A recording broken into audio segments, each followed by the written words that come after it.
बॅचच्या स्टुडंटसाठी म्हणजे पूर्ण कंबाईन मध्ये त्यांना स्टडी टाइम वेळेवरती जसं कसं स्टडी करता येईल त्याच्यासाठी पहिल्यांदा लेक्चर असेल.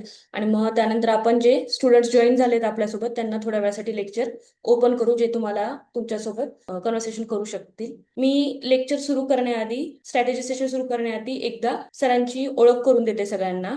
जसं तुम्ही सरांशी आपण जसं आधी पण डिस्कस केलंय, सर आपले HV देसाईचे स्टुडंट राहिलेले आहेत आणि 2023 पासून आपण सरांचं सिलेक्शन बघू शकतो. सगळ्यात पहिल्यांदा त्यांचं ग्रामपंचायत ऑफिसर म्हणून सिलेक्शन झालेलं होतं 2023 मध्ये. 2023 मध्येच सायंटिफिक असिस्टंट सायबर क्राईम मध्ये त्यांचं सिलेक्शन झालेलं होतं. मग PSI म्हणून 2024 मध्ये आणि इंडस्ट्री इन्स्पेक्टर म्हणून पण सरांचं सिलेक्शन झालेलं आहे. सो सरांना खूप एक्सपिरियन्स आहे. जर ह्या सगळ्या एक्झाम्स त्यांनी दिल्या असतील आणि एक्झाम्स मधनं त्यांचं सिलेक्शन झालं असेल तर त्यांना टाइम मॅनेजमेंट खूप व्यवस्थित माहिती आहे. त्यामुळे आज माझ्या स्टुडंटला हेच सांगणं आहे की तुम्ही मॅक्झिमम यूज करा जे आपण तुमच्यासोबत ऑफिसर्स आणतोय, त्यांचं इंटरॅक्शन करवतोय तुमच्यासोबत. तुमचे क्वेश्चन्स तयार ठेवा. एकदा सरांचं पूर्ण स्ट्रॅटेजी सेशन झालं की मग आपण ओपन करू, तेव्हा तुम्ही सरांना क्वेश्चन्स विचारू शकता. सर, इथून पुढे मी तुम्हाला हँड ओव्हर करते, तुम्ही इथून पुढे सांगा. मॅडमने माझी आता ओळख करून दिलीच असेल तुम्हाला, तर आपण आता वेळ न घालवता आपण पुढच्या लेक्चरला चालू करूया.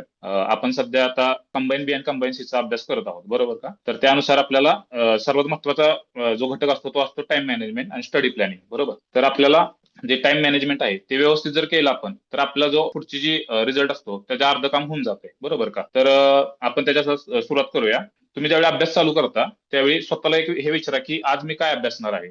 म्हणजे तुम्ही ज्यावेळी दिवसाची सुरुवात करता त्यावेळी तुमचे तुम्ही एक टार्गेट्स डिफाईन करा आणि तेवढे टार्गेट्स तुम्ही त्या दिवसात पूर्ण करा. म्हणजे तुम्हाला कसं होईल की एक पॅसिव्ह रिडिंग न राहता एक ऍक्टिव्ह रिडिंगचा तुम्ही भाग होऊन जाल. आता मी काही दिवस घरी होतो, आता बऱ्यापैकी विद्यार्थी आता करोना नंतर पुण्यात नाहीयेत, गावाकडून सुद्धा अभ्यास करत आहेत, बरोबर? तर आपण काय करायचं, ज्यावेळी लायब्ररीत जातो सकाळी, ठीक आहे, तर त्यावेळी तुम्ही सकाळी गेले की एका पेजवर एक टार्गेट्स लिहून ठेवा, एवढे एवढे मला हे एका दिवसात हे सर्व पूर्ण करायचंय, बरोबर? मग तुम्ही तेवढं झाल्याशिवाय उठायचंच नाही त्या दिवसात, ठीक आहे? कारण काय होतं, आपण म्हणजे माझी टेंडन्सी सांगतो, माझ्याकडून काय चूक झाली होती ऍक्च्युली. तर मी काय करायचो, बुक स्टार्टिंगला बुक रिडिंग करेपर्यंत पूर्ण वाचून टाकायचो, असं म्हणजे ते त्यात 10 एक दिवस जायचे, पण त्यात काही रिझल्टच येत नव्हता, ठीक आहे? मग ह्या ट्रायल अँड एरर मधनं मला एक जाणवलं की रोज एक विषय न घेता किंवा पॅसिव्ह रिडिंग न करता तुम्ही रोजचे जे टार्गेट्स आहेत ते टार्गेट्स तुम्ही पूर्ण करा, ठीक आहे? आणि त्या टार्गेट्स नुसार तुम्ही जर केलं तर तुमचं बऱ्यापैकी काम अर्ध होऊन जातं, ठीक आहे? आता एखादा विषय वाचताना हे मी का वाचत आहे, ठीक आहे?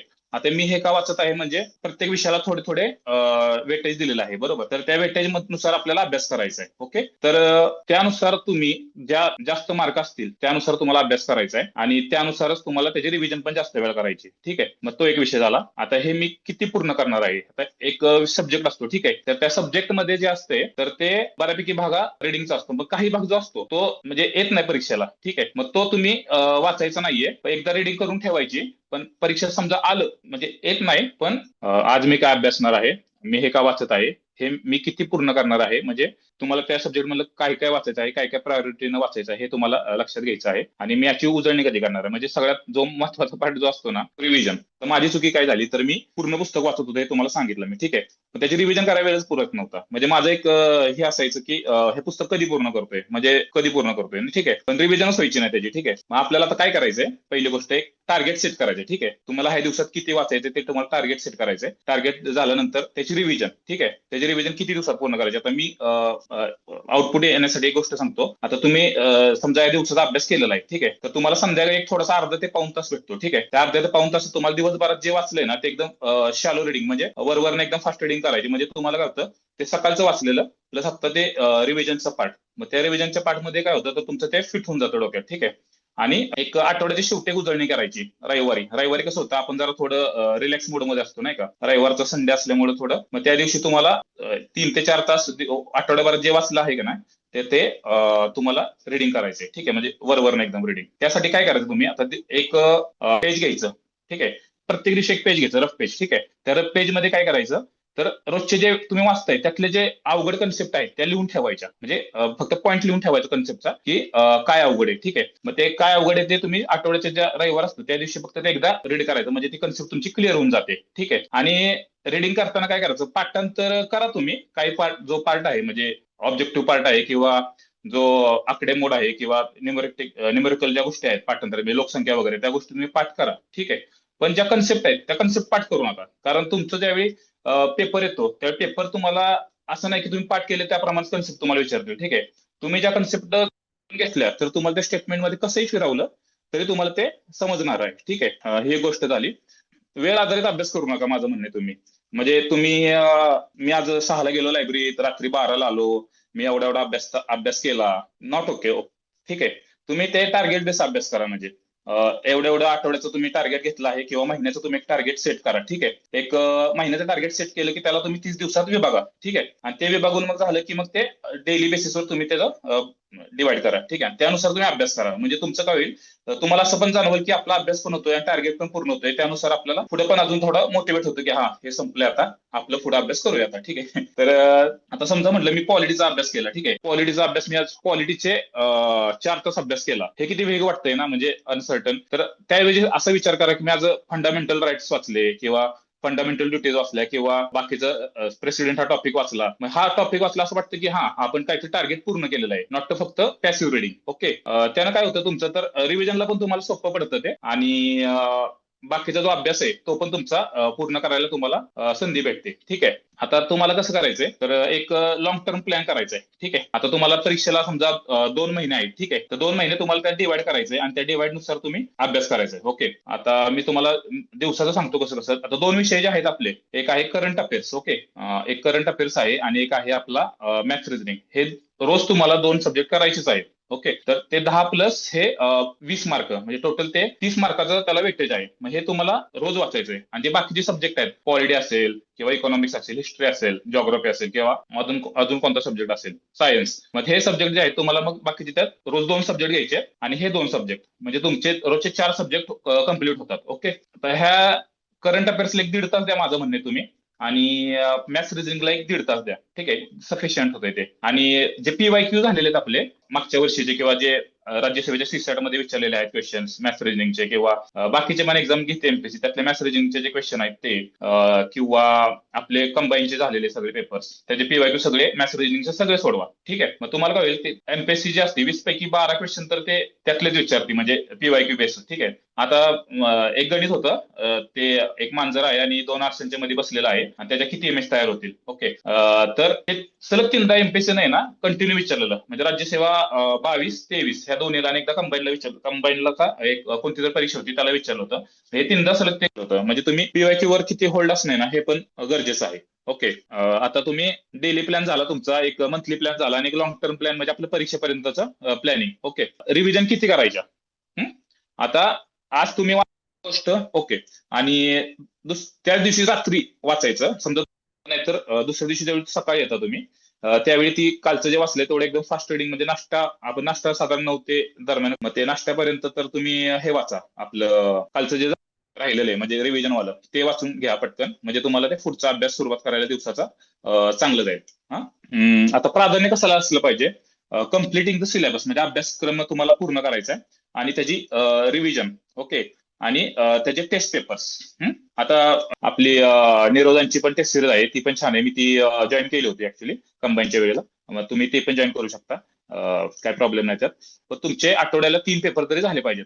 फक्त पेपर नाही सोडवायचे, पेपर सोडवायचा तो त्याचं अनालिसिस करायचं, म्हणजे तुम्ही का चुकलाय पेपरचं, म्हणजे मनावर घ्यायचं नाही. टेस्ट सिरीज थोडे कमी मार्क आले मला, आता कसं होणार आपलं.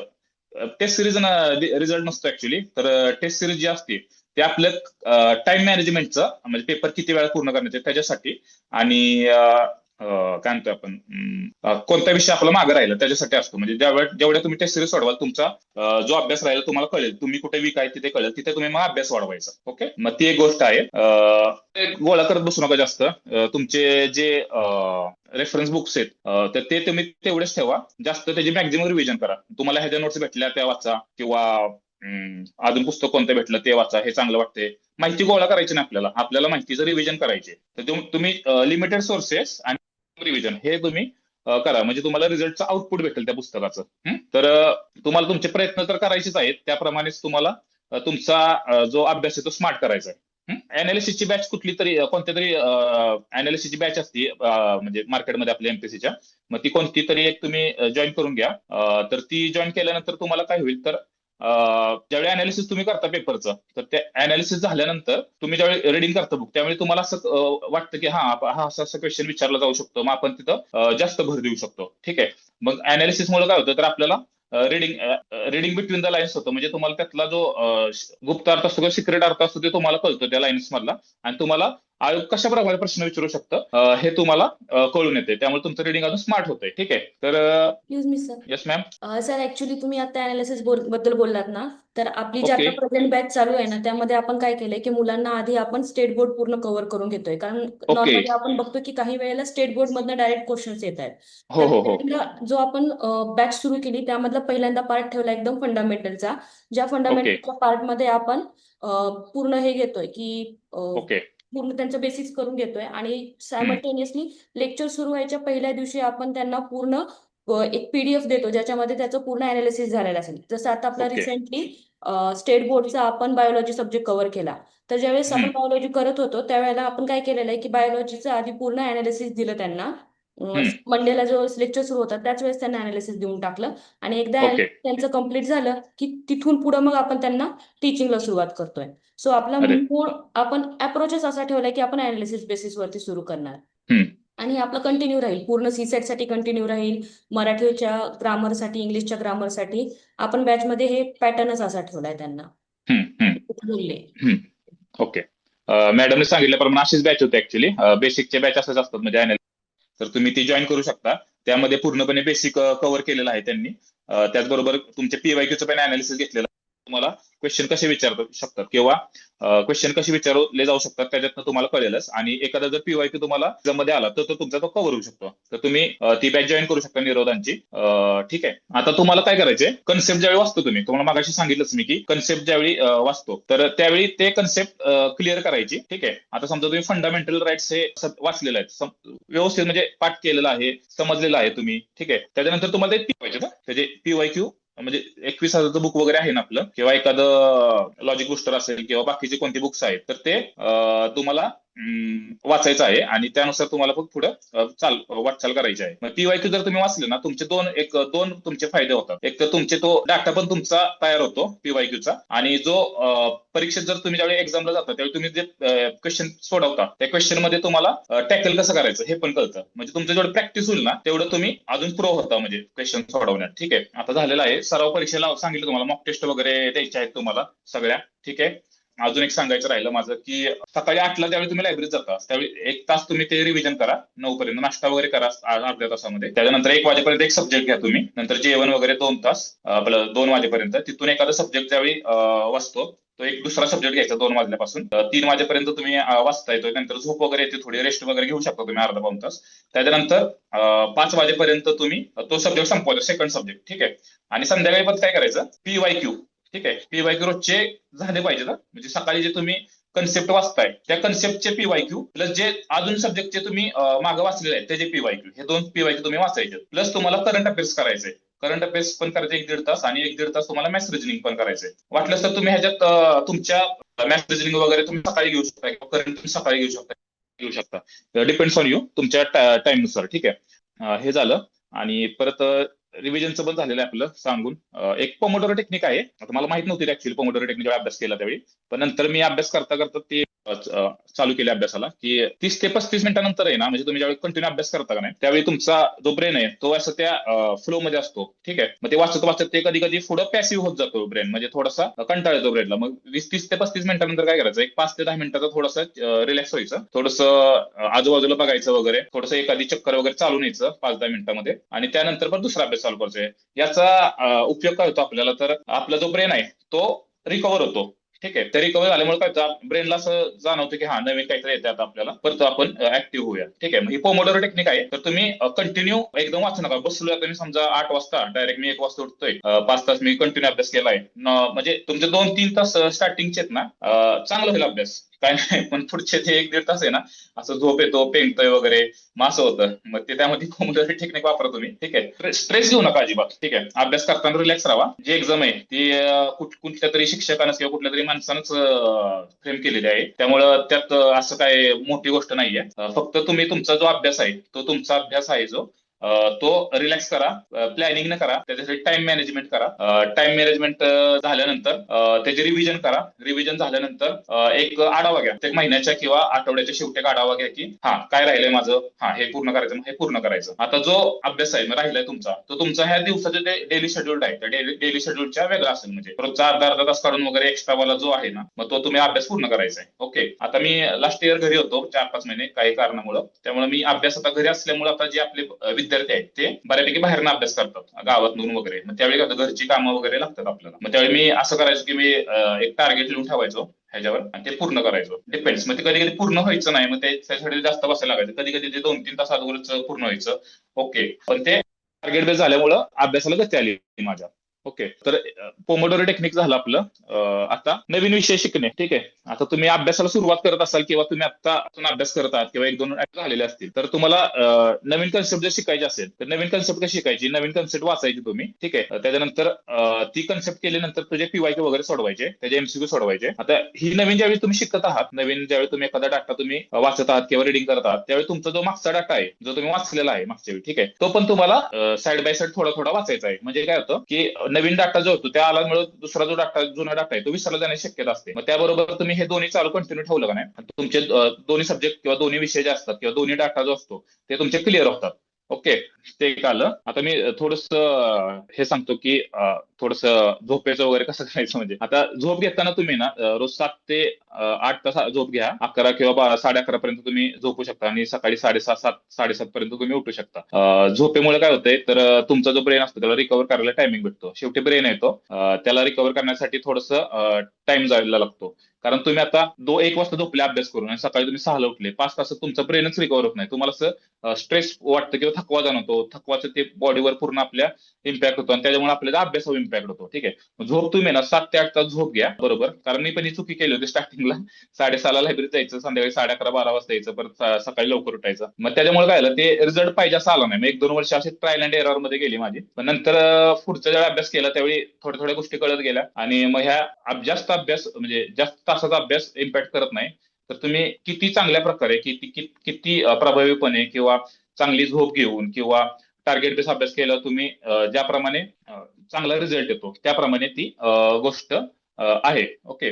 आता आता तुम्ही आता पुढची कंबाईन सीची एक्झाम जर देणार असाल, ओके, तर त्या आता तुम्ही थोडं थोडं वाचलेलं असेल. ठीक आहे. तर पेंडिंग लिस्ट तुमची तयार करा. आता काय काय राहिलेलं आहे. ओके.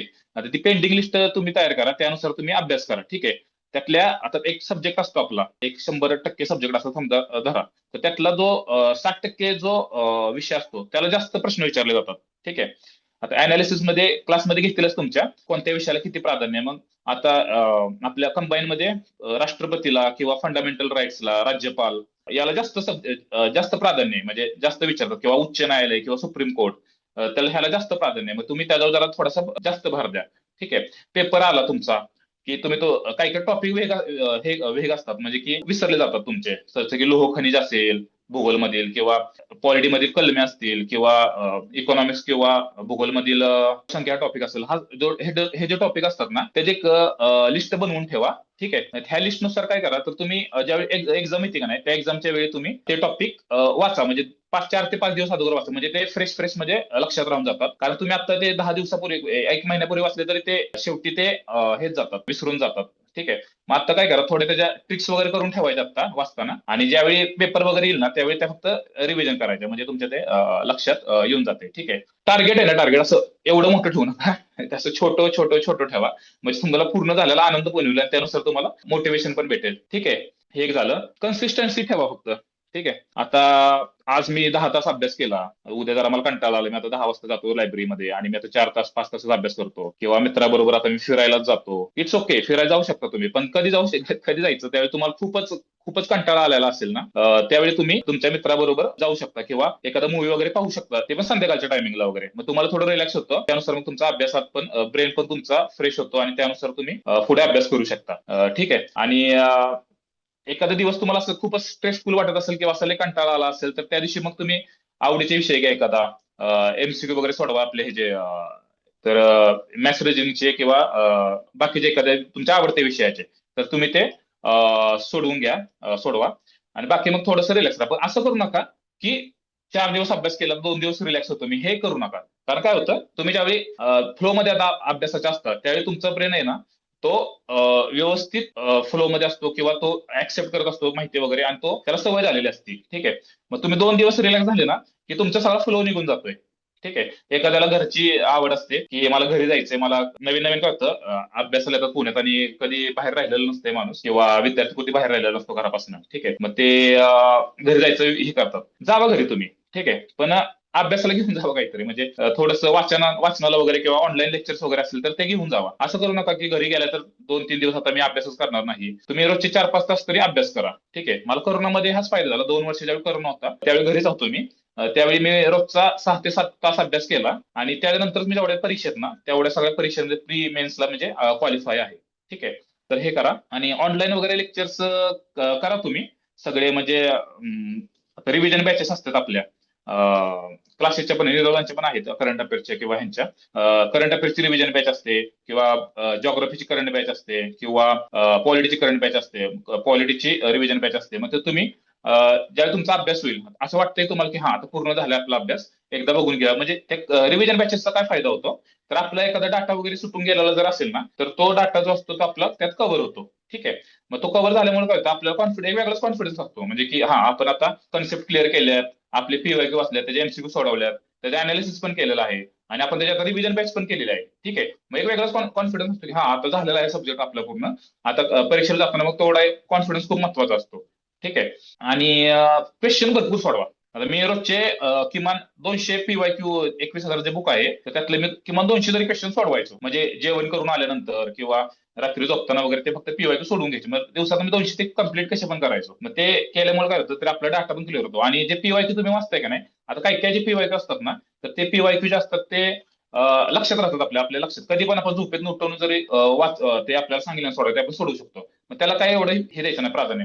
काही पीवायक्यू असे असतात की ते लक्षात राहत नाही. मग ते वाचतानाच काय करायचं, आपल्याला माहिती कळतंय की हा हे पीवायक्यू आपल्याला लक्षात राहत नाही, मग तिथे स्टार करून ठेवा. ठीक आहे. मग ते स्टार करून ठेवल्यानंतर काय होतं, आपण ज्यावेळी नंतर परत रिडिंग करायचो त्याच्याकडं, तर ते रिडिंग केल्यानंतर तुमचं जास्त लक्ष जातं त्याच्यावर, तुम्ही जरा अटेन्शन ते वाचता, त्यामुळे ते तुमच्या लक्षात राहतं.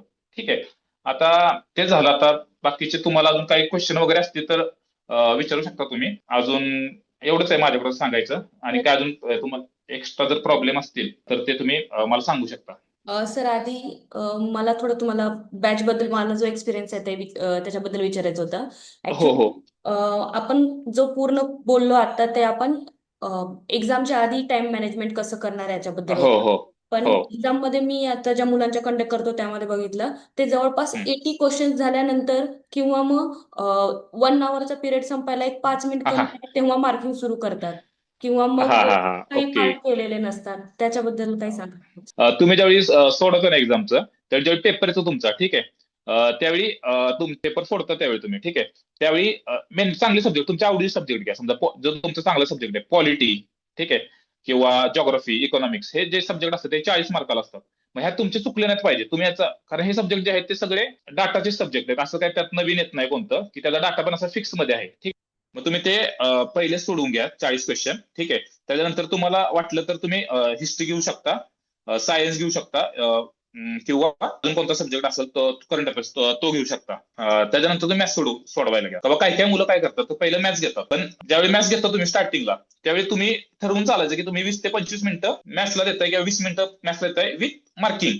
ओके. कधी कधी काय होतं, आपण मॅथ्स सोडवतो जातो आणि आपलं एखादं गणित असतंय, आम्हाला वाटतं की ते सोपं आहे, आपल्याला येतच नाहीये, मग त्याच्यात आपण अडकून पडतो. मग तिथं 2-3 मिनिटं गेल्यामुळे काय होतं, तर तो पुढचा वेळ असतो ना 1 तासाचा, त्यातला कमी होतो वेळ. ठीक आहे. आणि शेवट शेवट काय होतं, 20-25 मिनिटाच्या पुढे गेल्यावर अरे अरे 10 ते 12 गणित झालेत, आता कसं होणार, मग ते एक पॅनिक होतो आपण, नाही का. मग 2023च्या कंबाईनच्या मेन्सला पण असंच होतं. मी पहिले मॅथ्स सॉफ्टवेअर घेतलं आणि 20-25 मिनिटं तर मी त्या मॅथ्स मध्येच घालवले, आणि माझे काय असे जास्त सुटले नव्हते, 14 ते 15 सुटले होते. मग थोडं पॅनिक झालो. आणि कसं होतं, आणि पेपरवर पण असते, पेपर कधी कधी वन लाईनर येतो, किंवा कधी कधी मल्टी स्टेटमेंट येतो, किंवा थोडा इंटेलेक्च्युअल येतो, किंवा थेरॉटिकल येतो, जास्त मोठे मोठे क्वेश्चन्स वगैरे असणे वगैरे.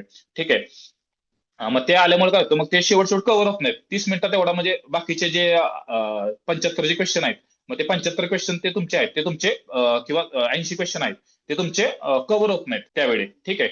तुमचं फास्टमध्ये रिडिंग होतं, आणि फास्टमध्ये वाचल्यामुळे तुमचं काय होतं, तुमचं चुकून जातो डाटा वगैरे. माझे त्यावेळी 10 ते 12 असे चुकले होते. त्यावेळी टेस्ट राहिले होते पोस्ट माझी त्यावेळी. मध्ये हेच सांगतो तुम्हाला, मी उशिरा घेतो पेपर. तर तुमचे जे मॅडम म्हटल्याप्रमाणे मार्किंगचं आहे, तर ते एक सब्जेक्ट झाला ना तुमचा की तुम्ही मार्किंग करा. समजा पॉलिटीचे 15 क्वेश्चन जर तुमचे झाले, तर तुम्ही त्याच्यानंतर ते मार्किंग करा 15 क्वेश्चन. ठीक आहे, म्हणजे OMR ला गोल करा. ठीक आहे, मग त्याचा फायदा काय होतो, तर तुम्ही पॉलिटीचा विषय जो असतो ना, तो पॉलिटीचा विषय कम्प्लीट करताय. तुमचा तो फ्लो पण राहतो वाचण्याचा. तुम्ही पॉलिटी झाला, तुमचा फ्लो पण राहतो तो वाचण्याचा. आणि ते गोल केल्यानंतर काय होतं, फ्रेश होतं माइंड एकदम. मग आता दुसरा सब्जेक्ट घ्यायला, मग ते लगेच आपण दुसरा सब्जेक्ट घ्यायचा. म्हणजे पॉलिटी झाल्यानंतर इकॉनॉमिक्स घ्या. इकॉनॉमिक्स झाल्यानंतर ते 15 क्वेश्चन त्याचे गोल करा. ठीक आहे, मग हे गोल केल्यामुळे काय होतं, तर तुमचं माइंड पण फ्रेश होतं आणि ह्या विषयात आपण बाहेर पण पडतो. ठीक आहे, आणि नेक्स्ट सब्जेक्टला आपण मूव्ह ऑन होतो. ठीक आहे.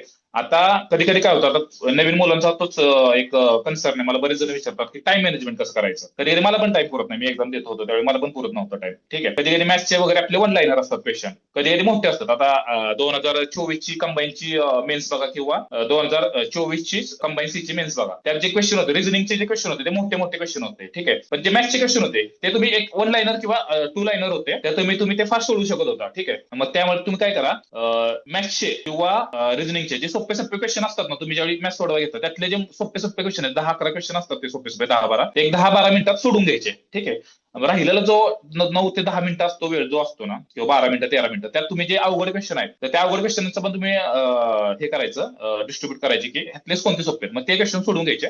मग तुमचे 17-18 जर क्वेश्चन झाले, मग तुम्हाला वेगळाच कॉन्फिडन्स होतो. हा, झाले आपण ऍटलिस्ट एव्हरेज पर्यंत तरी क्वेश्चन सोडवलेले आहेत. ठीक आहे, आणि तुम्ही जर अजून अभ्यास केला मॅथ्स रिझनिंगचा, किंवा अजून त्यात प्रो जर असाल तुम्ही, तर तुम्ही 20 क्वेश्चन पण सोडू शकता मेन्सला किंवा कंबाईनच्या प्रीला वगैरे. ठीक आहे, मग ते तुम्ही करू शकता. पण आणि एक अजून सांगायचं राहिलं, क्वेश्चन पेपर जेव्हा तुमच्या हातात येतो, त्यावेळी मॅथ्सचे बघा, पहिले एक सब्जेक्ट असतात, 10 ते 20 क्वेश्चन एका सब्जेक्टचे असतात. त्याच्यानंतर मॅथ्सचे 10 क्वेश्चन असतात. त्याच्यानंतर परत सब्जेक्टचे क्वेश्चन असतात, आणि परत त्याच्यानंतर मॅथ्सचे क्वेश्चन असतात. मग आयोग काय करतं, कधी कधी जे सोपे क्वेश्चन आहेत ना, तर ते मागे टाकते. म्हणजे तिथला पुढे जो वेळ येणार असतो ना, मग मागे आपल्याला मागे जाईपर्यंत आपला टाइम निघून झालेला असतो. आपल्याकडे 7 ते 8 मिनिट राहिलेले असतात, आणि शेवटी असतात.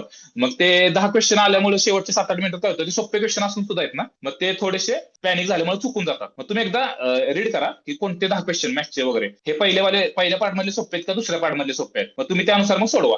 ठीक आहे, आणि बाकीचं क्वेश्चन पेपर टेस्ट सिरीज जास्त सोडवा, माझं म्हणणं आहे. त्यानुसार तुम्हाला टाइम मॅनेजमेंट कसं करायचं आणि क्वेश्चन कसे टॅकल करायचे हे कळून जाईल तुम्हाला. आणि टेस्ट सिरीज मध्ये प्रायव्हेट क्लासचे तर सोडवाच तुम्ही टेस्ट पेपर, पण जे तुमचे कंबाईनचे प्रिलियमचे पेपर आहेत 2019 ते 24 पर्यंत, ठीक आहे, ते त्याच्यावर पण सराव करा त्या पेपर्सवर. म्हणजे तुम्हाला ते वाचताना पण काय होतं, तर वाचताना ही गोष्ट होते की पेपरमध्ये तुम्हाला गेल्यानंतर नवीन काय वाटत नाही. कारण टेस्ट सिरीजचे कसे असतात, काय काय क्वेश्चन एका लाईन मध्ये एका पेपर पेजेस मध्ये 10 क्वेश्चन बसवलेले असतात.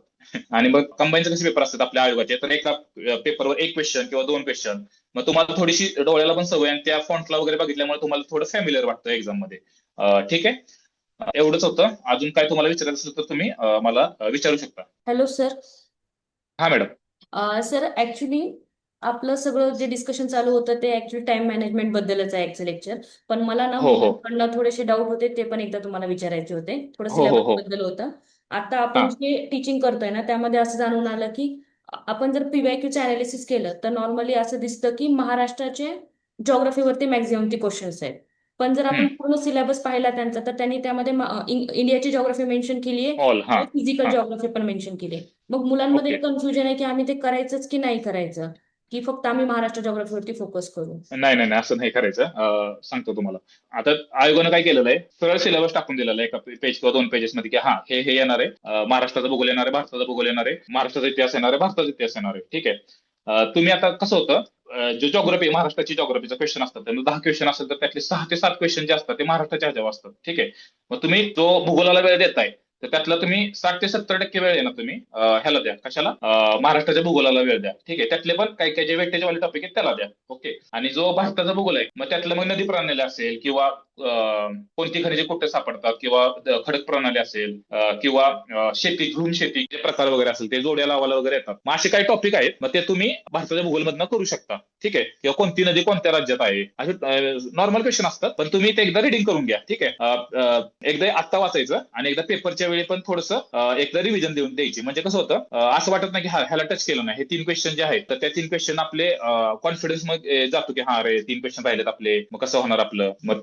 ते असल्यामुळं थोडंसं एकदा त्याला रिडिंग. सेम इतिहासात असेल त्यांनी भारताचा इतिहास पण मेन्शन केलेला आहे आणि महाराष्ट्राचा इतिहास पण केलेला आहे. तर महाराष्ट्राच्या इतिहासावर तुम्ही जास्त भर द्या मला म्हणणं आहे. सेम 7 क्वेश्चन वगैरे येतात त्याच्यावर, किंवा 6 क्वेश्चन येतात. 6 क्वेश्चन येतात ऍक्च्युली महाराष्ट्राच्या इतिहासावर. त्यात तुम्ही सगळ्या चळवळी करा, आपल्या सामाजिक सुधारणा चळवळी, समाज सुधारक करा. एक टाइमलाईन आपल्या महाराष्ट्राच्या इतिहासाची, मग ती टाइमलाईन करा.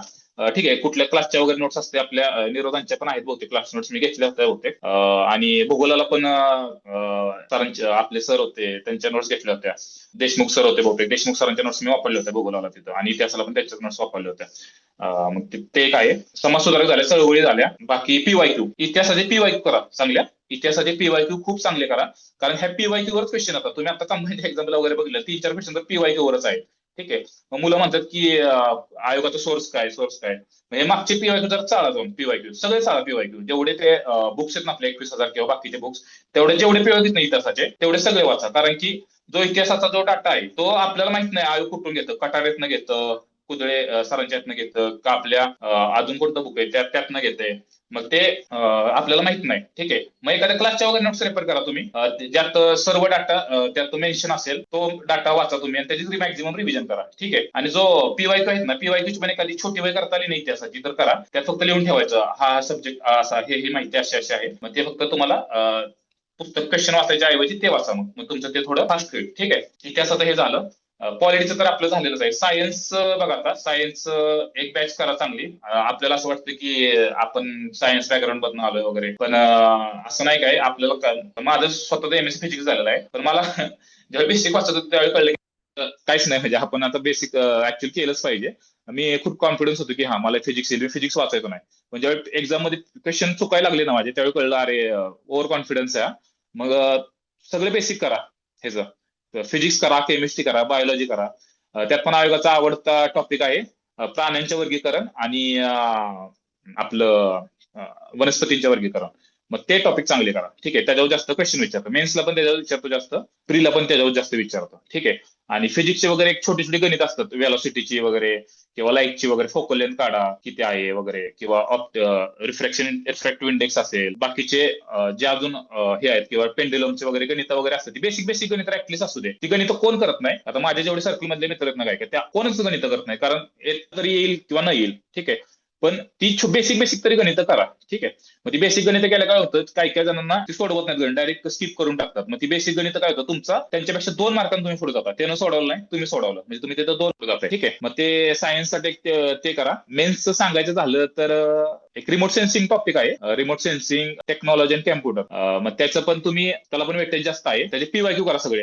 राज्यसेवेला रिमोट सेन्सिंगचे जे पीवायक्यू आलेले मागचे, तेच आयोग शक्यतो विचारता आहे सध्या. मला त्याचा फायदा झाला रिमोट सेन्सिंगच्याला. आणि कॅम्प्युटरचे पण सेम, आयोगाचे जे मागचे जे क्वेश्चन्स आहेत कॅम्प्युटरचे, तर तेच सॉल्व्ह करा थोडंसं. आणि बाकीचं जे कॅम्प्युटरचं आणि रिमोट सेन्सिंगचे जे बेसिक टर्म्स आहेत, त्या टर्म्स तुम्ही शिकून घ्या. त्याचबरोबर अजून एक मेन्स अजून सांगायचं पर्यावरणला काय करतात मुलं, तर वाचत नाहीत, काय वाचावं काय नाही, नाही का. मग एखादं युट्यूबला लेक्चर असेल किंवा बहुतेक लेक्चर, मॅडम पर्यावरणाचं लेक्चर घेतलेलं आहे का आपण?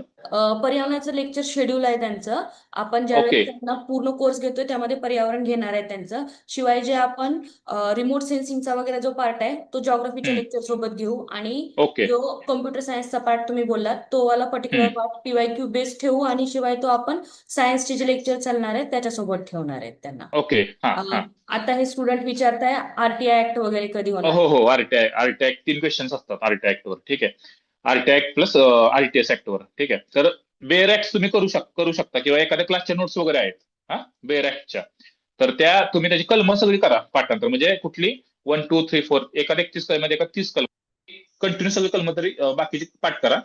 प्लस त्यातले जे कन्सेप्ट आहेत, किती वर्षांना अपील करू शकतो किंवा किती दिवसांना अपील करू शकतो, त्याचा दंड असेल किंवा बाकीचं. आता आयोग आहे ना 2 वर्ष झाला असं विचारत आहे की त्याचे कलम आणि सब कलम, अजून त्याचे उपकलम आतल्यात विचारतात. ठीक आहे. मग आता त्या क्वेश्चन मध्ये आपण काय करू शकत नाही, एवढं तर डाटा पण पाठ करू शकत नाही का. म्हणजे एक कलम आहे, त्यात सब कलम आहे, त्यात 4 सब कलम आहेत, त्याच्यात परत अजून 10-12 सब कलम आहे. हे तर आपण म्हणजे प्रॅक्टिकली इम्पॉसिबल आहे की एवढं सगळं करणं. पण ऍटलिस्ट तुम्ही त्याच्या कन्सेप्ट करा, त्याचे कलम जी वरवरची कलम ती सगळी करा. बाकी दुसऱ्या देशातल्या त्याचे पीवायक्यू करा, त्याचे पीवायक्यू पण करा.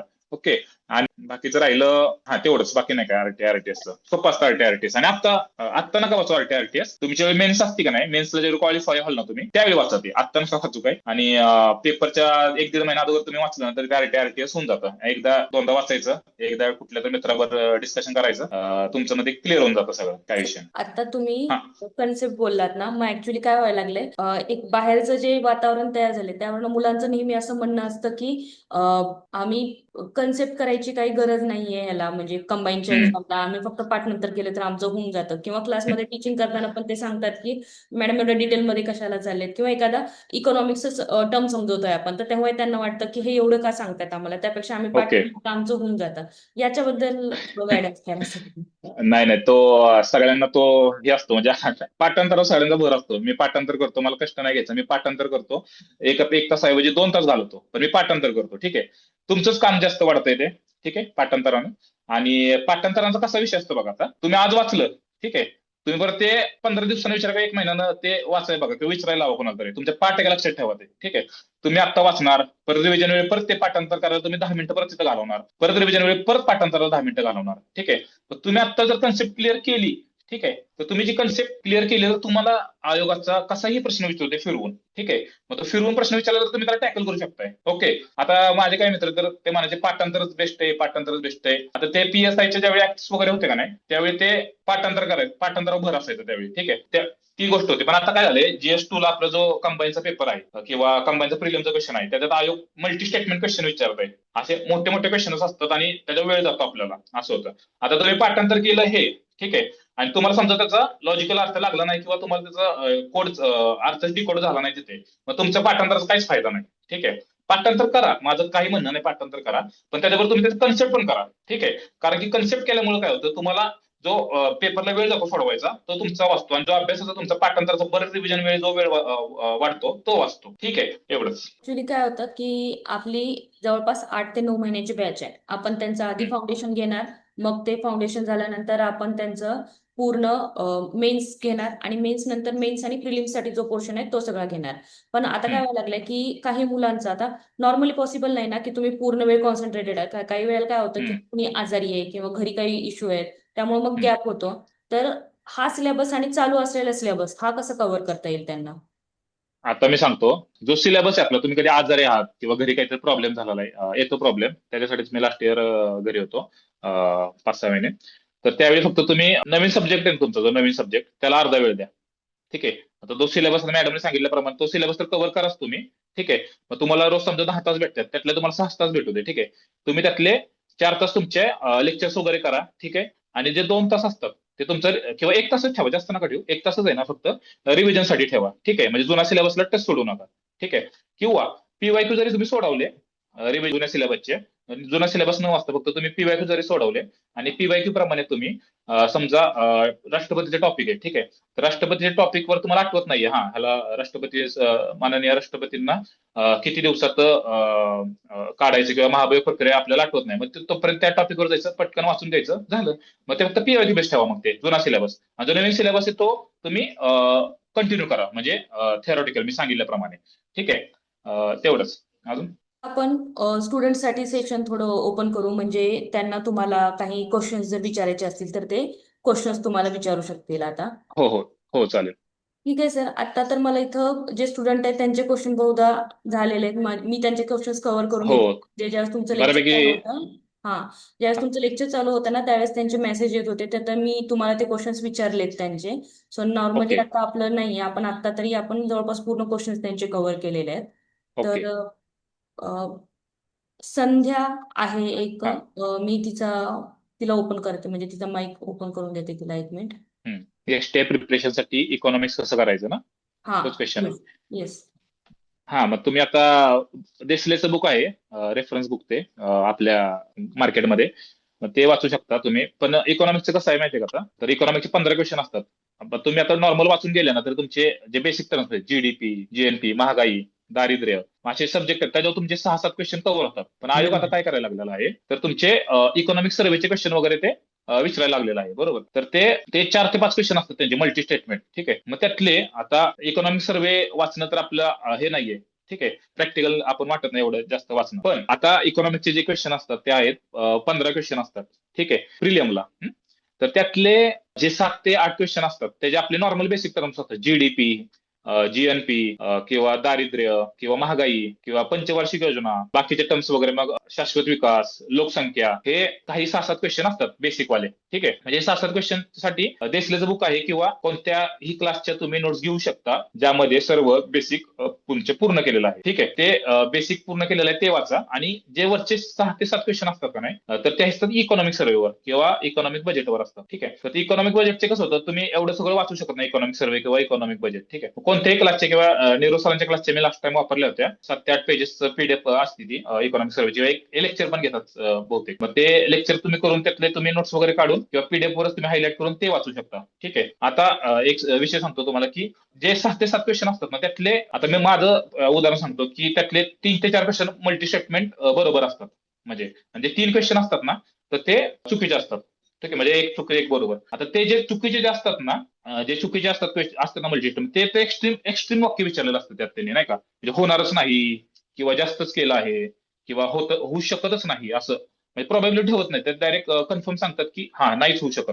अशी काही एक्स्ट्रीम वाक्य असतात ना त्या मल्टी स्टेटमेंट क्वेश्चन मधली, त्याच्यावर लक्ष ठेवायचं जरा वाचताना, ठीक आहे. आणि तुम्हाला असं वाटलं इकॉनॉमिक सर्वेतल्या क्वेश्चन वर हा की हे बरोबर वाटतंय वाक्य, असं होऊ शकतं वगैरे, ठीक आहे, मग तुम्ही ते बरोबर करू शकता.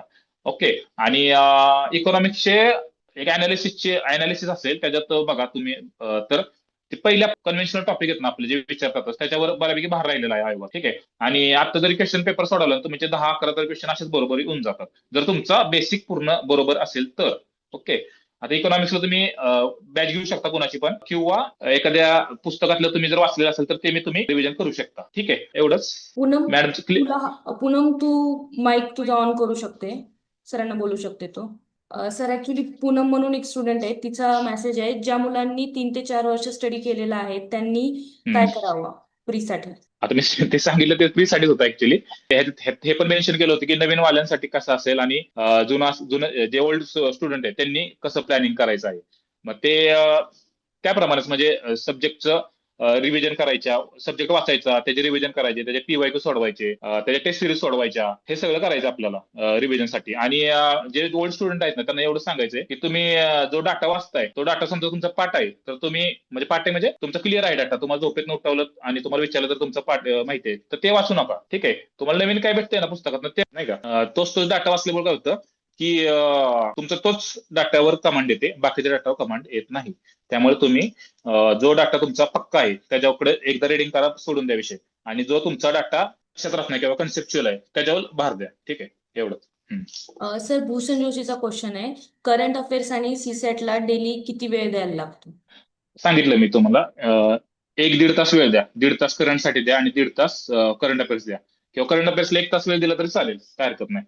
आता तुम्ही करंट अफेअर्सचं कोणतं बुक वाचताय मला माहित नाही, तर त्यानुसार 1 तास करंट अफेअर्सला वेळ द्या वाटलंच तर, आणि मॅथ्स रिजनिंगला जास्त वेळ द्या, कारण ते 20 मार्काला येतं ना, मग ते तर असं व्हायला नको की चुकायला नको. आणि मॅथ्स रिजनिंग कसा विषय असतो की तुम्ही ज्यावेळी डिरेक्टली एक्झाम मध्ये जाता आणि तुम्ही क्वेश्चन सोडवता त्यावेळी तुम्हाला त्याचं नवखं वाटतं, एकदम नवीन वाटतं मॅथ्स वगैरे, त्यामुळे आजच तुम्ही 1-1.5 तास रोजचं प्रॅक्टिस ठेवा मॅथ्स रिजनिंगचं, 1.5 तास ठेवा रोजचं प्रॅक्टिस, त्याच मॅथ्स रिजनिंग प्लस मॅथ्स, आणि त्याचे सगळे पीवायक्यू हे सगळं तुम्ही कव्हर करा. आणि करंट अफेअर्सचं तुम्ही 1 किंवा 1.25 तास ठीक आहे मॅक्झिमम देऊ शकता, ज्यावेळी तुम्हाला जेवण करून आला दुपारी त्यावेळी तुम्ही वाचू शकता ते. आणि करंट अफेअर्सचं एक सांगायचं राहील गेलं माझं, त्यावेळी तुम्ही करंट अफेअर्स वाचता का नाही त्यावेळी तुम्ही मागचे जे क्वेश्चन बघितले असतात अनालिसिस मध्ये, तुम्हाला कळून जातं की हा क्वेश्चन येणार नाही वगैरे, ठीक आहे. मग ते तुम्ही डायरेक्ट काट मारून टाका त्याच्यावर, हा येणार नाहीये वाचूच नका. डायरेक्ट तुम्ही रिव्हिजन करता का नाही, तुमचं फास्ट रिव्हिजन होती, म्हणजे तुमच्या एका दिवसात पूर्ण सिम्प्लिफाईडची रिव्हिजन होऊ शकते. म्हणजे ते बुक आहे ते, किंवा तुम्ही सरांच्या पण क्लासच्या नोट्स असतात करंट अफेअर्सच्या, मग त्याच्यात पण तुम्ही एक एवढा हे येतो नोट्स, तर त्या पण तुम्ही एका दिवसात वाचू शकता तुम्ही. पण तुम्ही कळलं पाहिजे तुम्हाला की काय वाचलं पाहिजे आणि काय नाही, ठीक आहे, त्यानुसार हे करा. सर ओमचा क्वेश्चन आहे, इलिमिनेशन टेक्निक कशी यूज करता येईल त्यामध्ये. Elimination technique. ओके. आता एखादा क्वेश्चन आला समजा, ठीक आहे, आणि 4 ऑप्शन असतात त्याला. तर 4 ऑप्शन आले तर त्याच्यामध्ये असे काय ऑप्शन असतात की एक्स्ट्रीम असतात काय काय, मग ते डायरेक्ट काट करून टाकायचे. ठीक आहे. पहिले क्वेश्चन ज्यावेळी सोडवतो तुम्ही त्यावेळी तुम्हाला कळून जातं की आता हा आपल्या हा क्वेश्चन तर आपल्याला एकदम नवखा आहे. ठीक आहे. एकदम नवखा जर तुम्हाला क्वेश्चन असेल तर तुम्ही त्याला रिस्क घेऊ नका, कारण त्यांना तुम्ही ज्यावेळी सोडवतो तुमचे 0.25 मार्क तिथे वजा होतात. ठीक आहे. आणि ज्यावेळी तुम्हाला असं वाटलं की आपल्याला आता काहीतरी माहिती आहे थोडंसं यातलं, तर त्यातले जे दोन तुम्हाला जे माहित नाहीत ना ते पहिले काट मारून टाकायचे त्याच्यावर, की हे मला क्वेश्चनचे ऑप्शन असू शकत नाहीत, एक्स्ट्रीम ऑप्शन आहेत वगैरे, तर ते काट मारून टाकायचे. आणि बाकीचं जे जो ऑप्शन त्यात रिस्क घ्यायची, मग तो रिस्क फॅक्टर राहतो ऍक्च्युली. ठीक आहे. मग ते एलिमिनेशन टेक्निक म्हणजे एक जो असल्यासारखंच आहे, म्हणजे की तुमचं आलं बरोबर तर आलं. ठीक आहे. आणि म्हणजे बाकीचे आता बऱ्यापैकी मी ज्यावेळी लेक्चर्स वगैरे करायला गेलो मुलं सांगायचे मला, तर काही काही ऑप्शन असतात ना आपले, तर ते फुल जास्त एक्सप्लेन केलेले असतात आपले ऑप्शन. मग तो जास्त एक्सप्लेन केलेला ऑप्शन आहे ना तो बरोबर असण्याची शक्यता जास्त असते आपली. ठीक आहे. आता एखादा क्वेश्चन विचारलाय तर त्या क्वेश्चन मध्ये एखादा आन्सर आहे खालचं किंवा एमसीक्यू मधला एखादा ऑप्शन आहे, तो पूर्ण एकदम एक्सप्लेन केलेला आहे की आता Fe2O3 असं सायन्स मधला, आणि त्याच्यावर पुढे कंसात वगैरे एकदम त्याचं नाव वगैरे दिलेलं आहे. मग ते आता ठीक हे बरोबर असण्याची शक्यता जास्त आहे. मग तुम्ही त्यावेळी रिस्क घेऊ शकता की हे बरोबर असू शकतं, पण हे डिपेंड्स ऑन यू. तुम्हाला जर 0.25 वजा होण्यापासून तुम्हाला रिस्क घ्यायची असेल तर तुम्ही घेऊ शकता. जर आलं तर तुमचे 1 मार्क वाढतो, नाहीतर तुमचे 0.25 वजा होतात. आणि मल्टी स्टेटमेंट क्वेश्चन मध्ये काय काय असतात ना, तर चार समजा मल्टी स्टेटमेंट क्वेश्चन मध्ये 4 क्वेश्चनचे स्टेटमेंट आले. ठीक आहे. तर त्या स्टेटमेंट मधलं तुम्हाला मगाशी सांगितल्याप्रमाणे तर तिथे एखादं वाक्य जे एक्स्ट्रीम असतं ना ते पहिलं काट मारून टाकायचं. ठीक आहे. आणि ते केलं ना पहिलं, तर तुम्हाला वाटतंय की हे चुकीचंच आहे, कन्फर्म वाटतंय तुम्हाला हे चुकीचंच आहे, तर खाली जायचं, खाली ओनली एबीसीडी बीसीडी असं असतं. मग तुम्हाला माहिती कन्फर्म आहे तर डायरेक्ट चे टॉपिक हे आहेत ना आपले आन्सर्स ते काढून टाकायचे. मग डायरेक्ट बीसीडी ऑप्शन येतो ना, मग ते बीसीडी डायरेक्ट हे करायचं. त्यांना काय होतं तुमचा वेळ वाचतो, आणि तुमचा जो वेळ आहे तो त्या वेळ वाचल्यामुळे तुम्हाला त्या पुढच्या प्रश्नामध्ये त्याचा फायदा होतो. तुम्ही एकदा आहे ना एक अनालिसिसची बॅच वगैरे बघा, जे अजून पासआउट वगैरे आहेत काही विद्यार्थी म्हणजे आहेत, म्हणजे मग त्यांच्यात एकदा बघा, त्यांनी व्यवस्थित घेतलेलं आहे अनालिसिस. मॅडम आपली अनालिसिसची बॅच आहे का क्वेश्चन पेपर सॉल्व्हिंगची? हा सर, म्हणजे क्वेश्चन्स आपण घेतोय दररोजची बॅच, त्यामध्येच आपण स्टार्टिंगला पीवायक्यूचं पूर्ण सेशन घेतो, मग बॅच सुरू करतो आपण त्यांची. ओके. असे क्वेश्चन आहेत का की 2019ची ते 2024ची आयोगाचे क्वेश्चन पेपर जे आहेत, मग ते क्वेश्चन पेपर्स सॉल्व्ह करून घेतल्यात, की आता समजा इथे आन्सर माहित नसेल तर कसं टॅकल करायचं, मग अशी बॅच आहे का आपली? हो सर, आपण ते करून घेतोय, म्हणजे वेगळी बॅच नाहीये. आपले जर सेशन सुरू होतं त्याच्या पहिल्या याच्यामध्ये आपण ते करून घेतो, मग सिलेबसला सुरुवात करतो. ओके. मग त्या एलिमिनेशन टेक्निक वगैरे पण इन्क्लूड होत आहे का? इलिमिनेशन टेक्निक काय झालंय, ही बॅच एकदम बेसिक आहे ना, म्हणजे आता सुरू केली आहे, तर मग यांना ओके. आतापासून जर आपण फक्त सॉल्व पेपरवरती जास्त कॉन्सन्ट्रेट केलं तर मग हे स्टडी नाही करणार. त्यामुळे आपण स्टेप ओके. बाय स्टेप जातोय, की आधी व्यवस्थित शिकवायचं आणि हा. मग त्यानंतर आपण इलिमिनेशन टेक्निकला वगैरे जाऊ. ओके. ते सगळं आता इन्क्लुडेड तुम्ही आहे. काय आपण पेपर सॉल्व्हिंगची टेक्निक त्यांना व्यवस्थित घेणार आहे, पण या ठीक. मुलांना हा. तुम्ही परत असं होतं की सरांशी बोलायचं राहिले, त्यामुळे ते आता तुम्हाला विचारतायत ते क्वेश्चन्स. आता मॅडमने सांगितल्याप्रमाणे तुम्ही ज्यावेळी जे नवीन विद्यार्थी त्यांनी आता सध्या तर कन्सेप्ट क्लिअर करण्यावर आणि पीवायक्यू सॉल्व्हिंग वर भर द्या. ठीक आहे. आणि जे जुने विद्यार्थी आहेत, त्यांनी एखादी आपल्या बॅच आहे कुठली पण, मग ती सॉल्व्हिंगच्या, मग ती जे जुने विद्यार्थी त्यांनी घ्या. तुम्हाला असं वाटतं की आपलं अभ्यास वाढलेला अभ्यास करतोय पण रिझल्टच येत नाही, मग तुम्ही ती बॅच करून घ्या, म्हणजे तुम्हाला थोडंसं कळेल की क्वेश्चन कसे सोडवायचे. ठीक आहे. आता इलिमिनेशनचं कसं असतं, ती रिस्क फॅक्टर असतो ऍक्च्युली. तुम्ही जेवढा अभ्यास कराल, जेवढा प्रॅक्टिस कराल, त्यातनं तुम्ही त्याचं एलिमिनेशन तुमचं अजून ब्राईटर होत जाते, किंवा त्याच्यात अजून शाईन येत जाते ऍक्च्युली, असं होतं. त्यामुळं नवीन विद्यार्थ्यांनी सध्या बेसिक बॅचवर भर द्या. मॅडमने सांगितल्याप्रमाणे पीवायक्यू सोडवा, कन्सेप्ट क्लिअर करा, त्याच्यानंतर मॅडम पेपर सॉल्व्हिंग वर भर देतील. आतापासून तुम्ही इलिमिनेशन वगैरे बघू नका, काय फक्त पीवायक्यू आणि कन्सेप्ट क्लिअर. ठीक आहे. आणि जुन्या विद्यार्थ्यांना मी आता सांगितल्याप्रमाणे त्याप्रमाणे करा. ठीक आहे.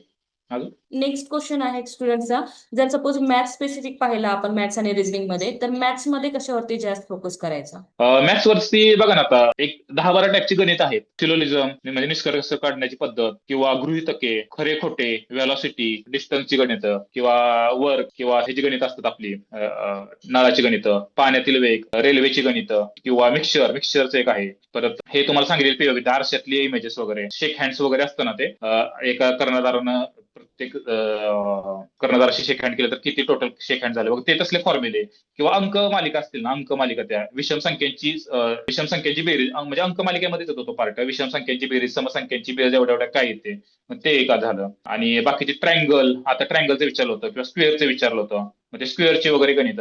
ही जी पीवायक्यू बेस्ड जी गणित आहेत किंवा रिझनिंग आहे, हे तुम्ही जास्तीत जास्त सोडवा. ठीक आहे. त्याच्या आधी तुम्ही ते कन्सेप्ट क्लिअर करा. त्याच्यानंतर तुम्ही जे टेस्ट सिरीज असतात किंवा सरावचे प्रश्न असतात मॅथ्सचे किंवा रिजनिंगचे ते सोडवा. आणि त्याच्यानंतर पीवायक्यू मधनच विचारतात 12 ते 13 क्वेश्चन. म्हणजे तुम्ही कोणताही पेपर घेऊन बघा, 10 ते 12 क्वेश्चन पीवायक्यू मधनच आहे. ठीक आहे, मग तुम्ही ती पहिलं जुने गणित करा सगळी व्यवस्थित, आणि नंतर मग नवी गणित वगैरे कोणता नवीन टाईप वगैरे असला मग तो करा. ठीक आहे. बाकी मॅथ्स रिझनिंग खूप म्हणजे जेवढं तुम्ही प्रॅक्टिस कराल का नाही तेवढं तुम्हाला ते अजून चांगलं होऊन जाईल. पण असं करू नका की एक्झाम आली 1 आठवडा आता मी सगळं आता सगळे नोट्स वाचून काढतो, सगळे फॉर्म्युले पाठ करून करतो.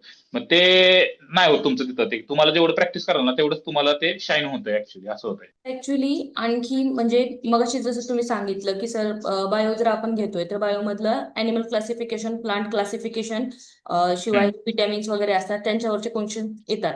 तर मुलं विचारतात बरोबर. की आणखी सायन्सचा कुठला पार्ट करावा लागेल, म्हणजे फिजिक्स आणि केमिस्ट्रीमध्ये आणखी काय करता येईल त्यामध्ये. हा, फिजिक्स मध्ये आता लाईटचा टॉपिक एक करा. लाईटच्या टॉपिकवर आता सध्या 2-2, 3-3 क्वेश्चन विचारायला लागलेत ते एकदम. रिफ्रॅक्टिव्ह इंडेक्स, फोकल लेंथ वगैरे, किंवा डोळ्याचं ते आईची फंक्शन वगैरे, किंवा ते कोणते लेन्स वगैरे आहे. मग ते फिजिक्सचाच पार्ट येतो. ते फिजिक्सवर लाईट टॉपिकवर त्याच्यावर हे करा. त्याचबरोबर न्यूक्लिअर फिजिक्सचा एक टॉपिक आहे, आपले न्यूक्लिअर म्हणजे अणुसंख्या वगैरे, तो तो एक करा चांगला. परत अजून फिजिक्सचा त्याचे फॉर्म्युले करा सगळे. ठीक आहे, फॉर्म्युले म्हणजे ऑर्बिटल व्हेलॉसिटी वगैरे ते ते एक करा. त्याच्या गणित विचारतात शक्यतो, किंवा जिओ स्टेशनरी ऑर्बिट असतं, किंवा पीएसएलव्ही किंवा पोलर सॅटेलाइट ऑर्बिट वगैरे असतात, ते एक ते चांगलं एक करा. अजून मी तुम्हाला हे करून देतो, लिस्ट करून देतो, ते मग ग्रुपला तुम्ही मॅडम नंतर शेअर करा. ठीक आहे. मला पण आता आठवत नाही एकदम की कोणते. आणि केमिस्ट्रीमध्ये पिरियॉडिक टेबल वगैरे चांगले करा. पिरियॉडिक टेबल करा. मिक्सचरचा एक टॉपिक करा त्यातला. परत सॉल्युशन, सॉल्यूट, सॉल्व्हंट, ते एक चांगलं. हे बेसिक सगळंच करा. असं म्हणत नाही की ह्यातलं काय करा, नाही का.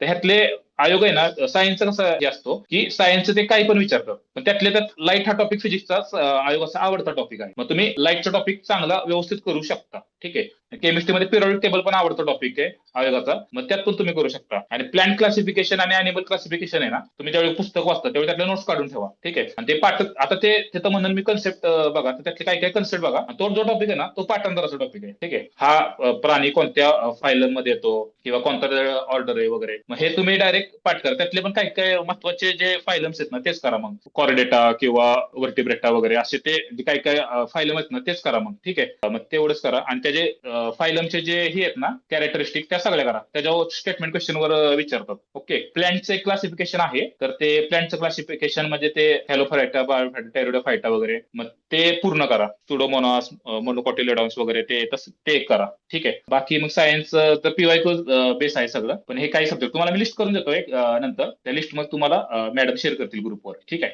भूषण, तू माईक ऑन करून बघ, तुझं सरांशी बोलायचंय तर. आय थिंक मुलांना ना माईक ऑन करायला प्रॉब्लेम येतोय. भूषणचा क्वेश्चन हम्म. की आमची आता सध्या बॅच सुरू आहे, तर बॅच साठी हम्म. एक वेळ लागतो पर्टिक्युलर, म्हणजे आमचे 2 तासाचे लेक्चर्स तरी आहेत.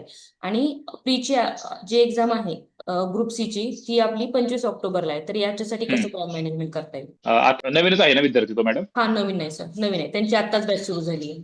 आत्ताच झाले का? म्हणजे तो जो जून विद्यार्थी मध्ये आता आत्ताच 25 सुरू झाली, जूनच्या म्हणजे 25 तारखेपासून सुरू झालेली आहे त्यांची. जून, जुलै, म्हणजे आत्ताच चालू झालेला आहे म्हणजे. ठीक हा, आहे. आणि त्यांचं आता आपण जसं तुम्ही हे अॅनिमल क्लासिफिकेशन वगैरे बोललात ना, तर अॅनिमल हम्म. क्लासिफिकेशन वगैरे त्यांचं आपलं कम्प्लीट झालेलं आहे. आपण ते घेतलंय, त्यांचं अॅनिमल क्लासिफिकेशन घेतलं, प्लांट हम्म. क्लासिफिकेशन घेतलं, क्लासिफिकेशन व्यवस्थित घेतलंय पूर्ण. आणि प्रिलिम्सचे रिलेटेड जे टॉपिक आहेत त्यांचे, ते हम्म. सगळे टॉपिक आपण आता बायोचं कव्हर केलेलं आहे. मग आता नेक्स्ट वीक मध्ये त्यांचं सायन्सचा, केमिस्ट्री आणि फिजिक्सचा पार्ट सुरू होणार आहे. ओके. मग त्यांचा सिलेबस किती कव्हर झाला टोटल तरी सिलेबस अंदाजे म्हटलं तुमच्या? तर बेसिक जे आपण म्हणतो स्टेट बोर्डचं, त्याचं हिस्ट्री, जिओग्राफी, पॉलिटीचा हम्म. पार्ट, शिवाय सायन्स मधला म्हणाल तर आपलं हे झालेलं आहे पूर्ण, बायोलॉजी झालेलं आहे. आणि हम्म. इकॉनॉमिक्स मात्र पूर्ण जवळपास डिटेलमध्ये झाले. जेवढं देसले सरांच्या बुक मधले कन्सेप्ट लागतात ना स्टडी करण्यासाठी, ते कन्सेप्ट तर त्यांचे पूर्ण हम्म. कव्हर झालेले आहेत, पूर्ण घेतले त्यांचे. ओके. ओके. ओके. आता काय कर भूषण तू, की तुमचा जो टॉपिक झालेला आहे तुमचे पूर्ण, ठीक आहे, तर तुला जो वेळ भेटतो क्लासेस शिवाय, तर त्या वेळेत आहे ना तू त्याची रिव्हिजन कर कंटिन्यू. ठीक आहे. त्याचे पीवायक्यू सोडव, त्याची रिव्हिजन ऍटलीस्ट त्याची रिव्हिजन तरी कर. ठीक आहे. आणि जे मॅडम आता क्लासेस तोपर्यंत जो शिकवणार आहे तोपर्यंत ते पण तू कंटिन्यू कर. ओके. त्यातनं तुला काय होईल की इकडचा पण तुझा सिलेबस आहे मागचा तो पण कव्हर होऊन जाईल. कारण तू असं करत असणार आहेस की ज्यावेळी रोजचे लेक्चर्स होतात तू ते लेक्चर्स बघून तेच वाचायचं, त्याचेच पीवायक्यू सोडवायचे वगैरे. ठीक आहे. मग आता तू काय कर, जे जुने तुझे झालेले आहेत क्वेश्चन्स मध्ये सिलेबस झालेला आहे तो पण थोडा वेळ त्याला 4 ते 4 एक तास वेळ त्याला दे. ठीक आहे. क्लासचा जेवढा वेळ असतो तो क्लास तू कर, आणि त्याच्यातलं थोडासा वेळ कमी करू नये ना, थोडासा वेळ मग ह्याला क्लासला जे रोज शिकवतात ना तो दे. म्हणजे तुझं काय होईल, मागचं पण कम्प्लीट होऊन जाईल आणि पुढचं पण कम्प्लीट होईल. ठीक आहे. आता तू काय कर, 2 महिने झाले तर तेव्हा सिलेबस एवढा जास्त कव्हर झालेला नसणार आहे. तर मला कळतंय 2 महिन्यात काय जास्त होत नाही शिकून, नाही का. मग तू आता काय कर, करंट अफेअर्स तर आपलं असं काय शिकवण्याची गरज नाही. ठीक आहे. करंट अफेअर्स तू साईड बाय साईड चालू ठेव. करंट अफेअर्सचे 10 मार्काचे क्वेश्चन आणि मॅथ्स रिजनिंगचे वगैरे ते 20 क्वेश्चन, म्हणजे तुझे डायरेक्ट 30 मार्काचं तुझं हे कव्हर होऊन जातंय. म्हणजे तुझा बऱ्यापैकी तिथे बाहेर निघून जातोय. ठीक आहे. बाकीचे राहिले मग 70 क्वेश्चन. या 70 क्वेश्चनचं मग तुझ्या रोजचे क्लासचे आणि रिव्हिजन झाले तेवढं मग तू कर. ठीक आहे. आता काय होतं, 2 महिन्यात ऍक्च्युअली तयारी पूर्ण होत नाही. ठीक आहे. आता एकदम 2 महिन्यानं अजून म्हणजे तुला ऍटलीस्ट 4 महिने वेळ भेटला, बरोबर का. तुझे त्यात तू कन्सेप्ट क्लिअर केलेस, पीवायक्यू सोडवले, मागचं रिव्हिजन, हे सगळं खूप अवघड असतं म्हणजे 4 महिन्यात, नाही का. पण तू आता काय कर, जास्त वेटेज वाले जे क्वेश्चन्स आहेत ना, तर ते जास्त वेटेज वाले क्वेश्चन्स वर तू आता भर दे. म्हणजे करंट अफेअर्स असेल, मॅथ्स असेल किंवा बाकीचे टॉपिक आहेत ना, त्या टॉपिक मधले तू हे बघ, कोणत्या सब्जेक्टला जास्त मार्क, मग ते तेवढं तेवढं त्याच्यावर तू वेटेज घेऊन वाच. ठीक आहे. मग ते वाचल्यामुळे काय होईल, तुझे एक एक असं एक पेज कर, त्या पेजवर लिहा असं, हा हे आज मॅथ्स रिजनिंगचे माझे रोजचे 20 क्वेश्चन झाले, 20 मार्काची तयारी होती हळूहळू, 10 मार्काची करंट अफेअरची होते. बाकीचे मग सब्जेक्ट नुसार तू आता ते वेटेज वाले सब्जेक्ट काढ, पॉईंट्स काढ म्हणजे कन्सेप्ट, आणि त्यानुसार तू मग ते हे लिहून ठेवते किती मार्काची तयारी केली वगैरे वगैरे. ठीक आहे. मग ते त्यानुसार कर, म्हणजे तुझं बऱ्यापैकी कॉन्फिडन्स पण येईल की पेपर जाताना की हा माझा ऍटलीस्ट 80 मार्काची तयारी झाली किंवा 70 मार्काची किंवा 85 मार्काची तयारी झालेली आहे. मग तुला एक कॉन्फिडन्स असेल की हा पेपरला जातोय मी, असं नवीन नवीन मुलाखत जात नाही तर काहीतरी थोडं टार्गेट पूर्ण करून निघालेलं आहे, एखाद्या चांगल्या विद्यार्थ्यासारखं निघालेलो आहे तेवढंच. आणि पेपर सॉल्व्हिंग कर. ठीक आहे. आता हे करत असताना तुला पेपर सॉल्व्हिंगला वेळ भेटतोय का माहित नाही मला, पण ऍटलीस्ट आठवड्यातनं एका दुसरा 2 पेपर तरी सोडव, ऍटलीस्ट वेळ भेटेल तेवढी. आता हा काय होणार आहे, तुला तर जर एक्झाम द्यायची असेल कंबाईनची, आता भरलाच असेल फॉर्म तू, पण आता तुला एक्झाम द्यायची असेल तर एक्स्ट्रा वेळ काढला पाहिजे मग आता त्याच्यासाठी, कारण तुझं रोजचं जे शेड्यूल्ड आहे ते शेड्यूल्ड प्लस हे सगळं हे होणार नाहीये. त्यामुळे तुला थोडा एक्स्ट्रा वेळ काढला पाहिजे, 1-1.5 तास रोजचा वेगळा. ठीक आहे. मग त्यानुसार तू आता कर. ठीक आहे. सर आणखी एक क्वेश्चन आहे की हिस्ट्रीचे क्वेश्चन आपण बघतो ते बऱ्यापैकी डायनेमिक आहेत. तर स्टुडंट हो. विचारतात की त्याच्यासाठी काय करता येईल आपल्याला. नाही नाही, आता ते कसं करायचं, तर मी सांगितलं तुम्हाला की हिस्ट्रीचा डाटा आहे तो वेग आहे. म्हणजे काय पण विचारा, आयोगाचा सोर्स कोणता आहे हे आपल्याला माहितच नाही. तर तुम्ही जे आयोगाचा जो हा आहे काय म्हणतात त्याला, आपला जो फिक्स डाटा आहे की पीवायक्यू वर आलेले क्वेश्चन्स किंवा बाकीचे कटारे वाचलेले क्वेश्चन किंवा अजून आपला कुठल्या क्लासच्या नोट्स वगैरे, त्या ज्या नोट्स आहेत त्यातले क्वेश्चन बऱ्यापैकी 6 ते 7 क्वेश्चन येतात. पण जे 3 क्वेश्चन आहेत ते आयोग कोणतं पण विचारतोय, म्हणजे कधी कधी ते कुणालाच येत नाही. सध्या ट्रेंड काय राहिलं तर हिस्ट्रीचे 7 ते 8च क्वेश्चन बरोबर येतात पोरांचे, कारण की वरचे जे क्वेश्चन असतात 3-4 क्वेश्चन ते कुणालाच माहित नसतात. पण तुम्ही आता भर कशावर द्या, तर तुमचे जो ह्याचा डाटा आहे का नाही, फिक्स वाला डाटा किंवा जो कन्व्हेन्शनल पार्ट आहे हिस्ट्रीचा, मग त्याच्यावर तुम्ही भर द्या, समाज सुधारक, सामाजिक चळवळी वगैरे. मग ते केल्यामुळे काय होतं, तुमची ते 7 ते 8 मार्काची तयारी तरी होऊन जाईल. आणि वरचे 3 क्वेश्चनची तयारी करण्यासाठी तुम्ही हे वाचा ते वाचा, म्हणजे आयोगाचे सोर्स आता समजा ह्या पुस्तकात नाच घेतलं आपण, ते पुस्तक वाचून काढूया ते नाही. म्हणजे त्याच्यामुळे काय होतं, बाकीच्या सब्जेक्टवर मग तुमचा इम्पॅक्ट पडतो, असं होतं. मग त्याला वेळ जातो, मग त्याचे रिव्हिजन पण करायला, परत कधी रिव्हिजन करायची. मग तुम्ही आता काय फक्त एवढं करा, जेवढे 7 ते 8 क्वेश्चन जे कन्व्हेन्शनल पार्ट मधून आपले जे येतात मग तेवढीच चांगली तयारी करा, बस बाकीचं काहीच करू नका. ठीक आहे. आणि पीवायक्यू करा, पीवायक्यू मधनं तो डाटा कव्हर होतो बऱ्यापैकी. ठीक आहे नेक्स्ट सर, क्वेश्चन. म्हणजे जवळपास मुलांचे सगळे क्वेश्चन्स आपले घेऊन झालेले आहेत त्यांचे. मी थँक्यू सर, म्हणजे बराच वेळ दिलात तुम्ही त्याबद्दल. नाही नाही. तर मग आपण थांबवू शकतो सर आजचं सेशन इथं. हो चालेल चालेल, धन्यवाद सगळ्यांनी मला बोलण्याची संधी दिली. थँक्यू. सगळ्यांना ऑल दी बेस्ट एक्झामसाठी.